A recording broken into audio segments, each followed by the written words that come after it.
Hi, I'm Private Clarfer Dising.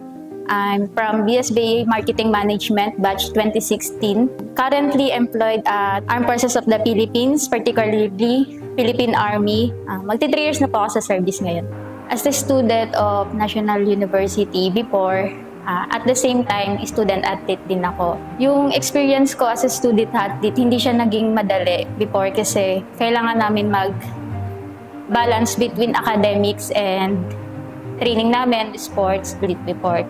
Tapos before naman ako mapunta sa NU, galing ako ng probinsya, particularly Rizal Province. Doon ako na-recruit. Actually, pito kami magkakasabay na recruit.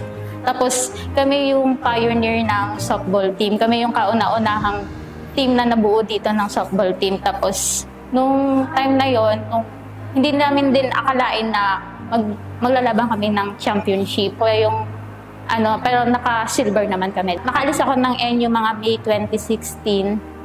After nun, July, nagkaroon kagad ako ng trabaho.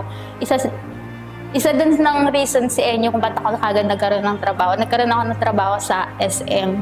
Tapos, 4 years ako doon before ako ma-enlist sa Philippine Army.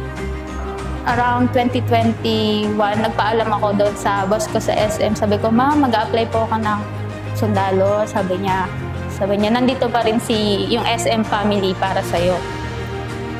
Pero isa ako sa pinalad makapasok noong July 2021. Nakapasok ako hindi naging madali yung experience ko nung una, lalo na sa training. Kasi bagong challenge naman sa akin is yung pagde-deployan sa akin.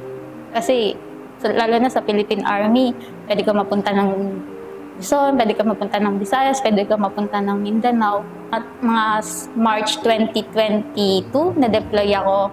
Una kong pag-deployan is sa Quezon Province, particularly sa Maub. Hindi ko na-experience sa Philippine Army, hindi ko na-experience na, ay, babae ka, pabebe ka, hindi ganon.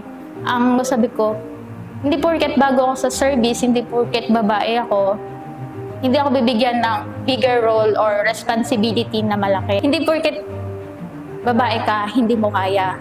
Ina-empower nila na, babae ka, kaya mo din.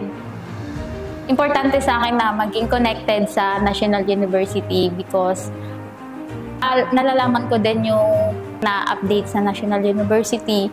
And before, alam mo, pag tinatanong nila ako, dati, uy, saan ka graduate? College graduate? National University. Hindi mo sinasabi na dyan ka pala graduate, na ganito, maganda dyan na school. Tapos sabi niya, paano ka nakapasok dyan? Sabi ko, actually, student athlete ako before dyan. Kaya sabi ko, pinalad lang din na ma-provide ng NU ng free education at the same time, nakakapaglaro ako. Muli, ako si Private Clarfer Dising, proud nationalian and a proud women in service.